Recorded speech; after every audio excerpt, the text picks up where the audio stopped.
Hi and welcome to the channel. Today I'm going to be showing you how to create an infographic in Word which you can then save as an image to be used anywhere else on social media or websites. So I'm going to use an A4 page here and I'm simply going to go to Insert, Shapes, click on the drop down and we're going to go down to this curved or rounded rectangle.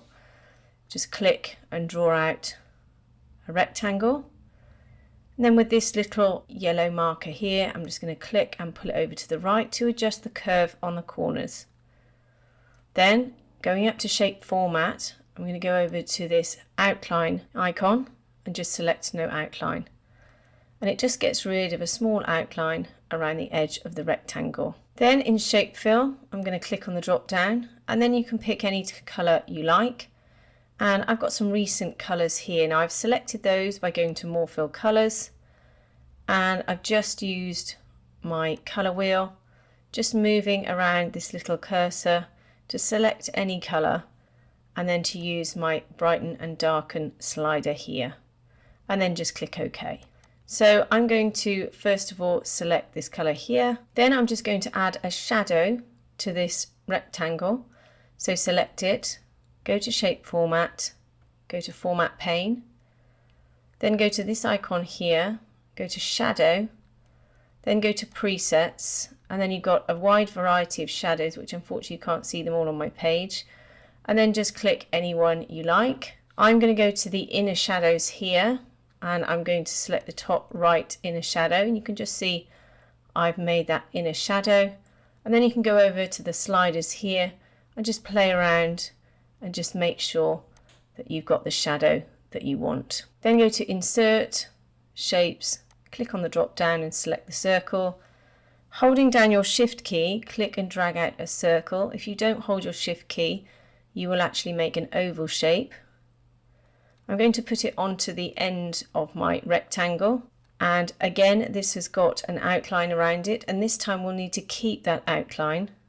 So I'm going to go up to the outline, I'm going to make sure it's white and then click on the drop down. Now you can use this weighted selection here and choose up to a 6-point thickness, which you can just see here, but I want a slightly thicker line, so I'm going to have to go back over to the format pane icon, go to the bucket, go to line, you've got your colour here, then go to width and just use the up arrow just to increase that width.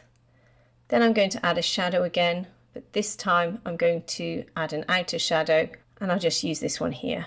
And again you can use the sliders to adjust that shadow. Then I'm going to go to Insert, Text Box, click on the drop down, select all text box, click and draw out a text box, and in here I'm just going to select my text. I'm just going to adjust this text by selecting it, going to the Home tab. I'm just going to reduce the size of that text, and then I'm just going to increase the size of my title or just click bold. Now if it doesn't fit within this rectangle, you can either make the rectangle bigger or you can reduce the size of the text one more time. But before I do that, I'm just going to get rid of this black outline and the white background of this text box. So go to shape format, go along to outline and select no outline, shape fill, no fill. You can see a little bit better. Just going to pull that down a little bit. I'm going to select the text, go to Home. In the font colour I'm going to select white. For the circle I'm going to select shape, shape fill, and go down to the same purple colour. And then again a text box. Now I've taken the outline and the fill colour from this one, so I'm actually just going to borrow it by copying and pasting it. And for me the quickest way to do that is to select it, hold down the Alt or Option key, click and drag, and then in here I'm just going to select all the text and then type the word step, reduce the size, and then what I am going to do is just zoom in, and then I'm going to select that, go to Home, increase the size, then I'm going to copy and paste this, and then in here I'm going to put 01 and I'm going to select it, go to center text here, and then I'm going to increase the font size as well. Now you can do all this in the same box, but once I change the font sizes, it pushed this letter right down here. So this just gives me the flexibility to put them as close together or as far apart as I want. So to get the font size absolutely right, you can actually put your own font size in this box here. So I'm now just going to make sure they're both centered. And then I'm going to select them both by holding down my Command or Control key. Select them both. Go to Shape Format, go to Align, Align to Center. So now these two are lined up. Then go to Group, select Group. And now this is one group together. Then I'm going to select this one, hold down my Command or Control key, select the outer circle. And again, Align to Center and Align to Middle. And then once again, select Group. And now this is all one group.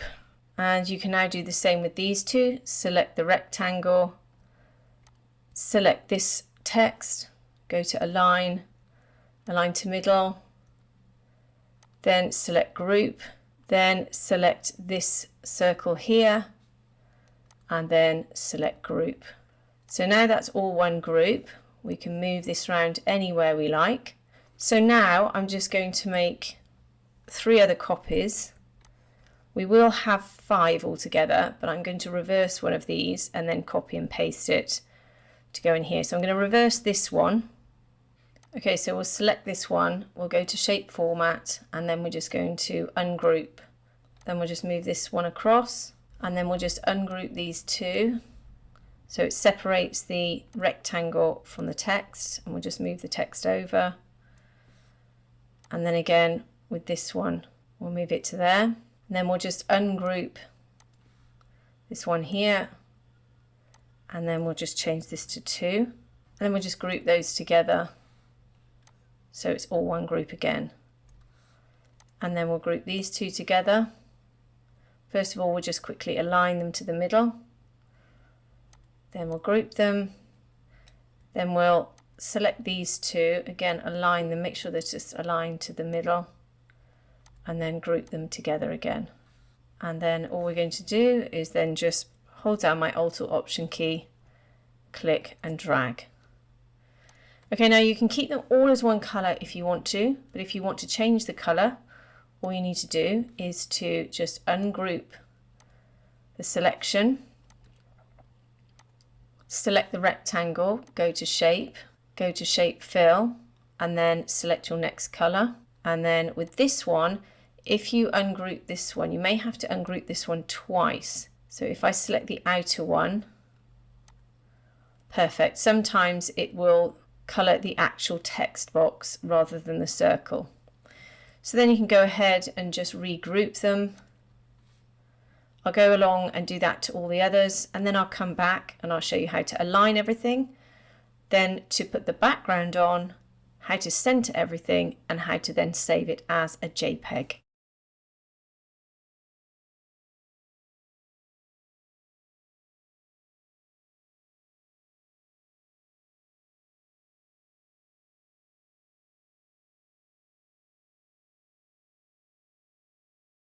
So once you're happy, let's just select all of them.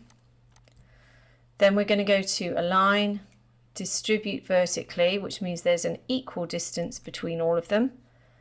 Align, Align to Center, so they're all nicely lined up. Then Group and select Group. So we'll align them to the page once we've got the background on, because we're actually going to align them to the background rather than the page, because then when you center it all and save it as a JPEG, it will all be nicely lined up. So now to create the background, go to Insert, Shapes, click on the square, and then at the very top corner, click and drag out a rectangle that will cover the whole of your page. Once you've done that, we're going to go over to Format Shape here and go to the bucket icon, go to Fill, go to Gradient Fill, and then here you'll need to check Radial. Then in the direction, you'll need, sorry you can't see it, but it's the center one. And then on the far left here on the sliders, select this marker, go to Color, select this very light grey, go to this marker here, click on Color, and go down to this grey here. You can move these sliders if you want to. You can see how that affects the gradient.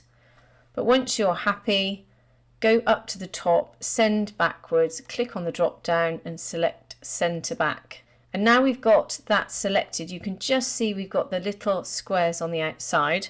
Hold down your Command or Control key to select your infographic. Then go to Align, select Align to Center, Align, Align to Middle, and then select Group, and then select Group.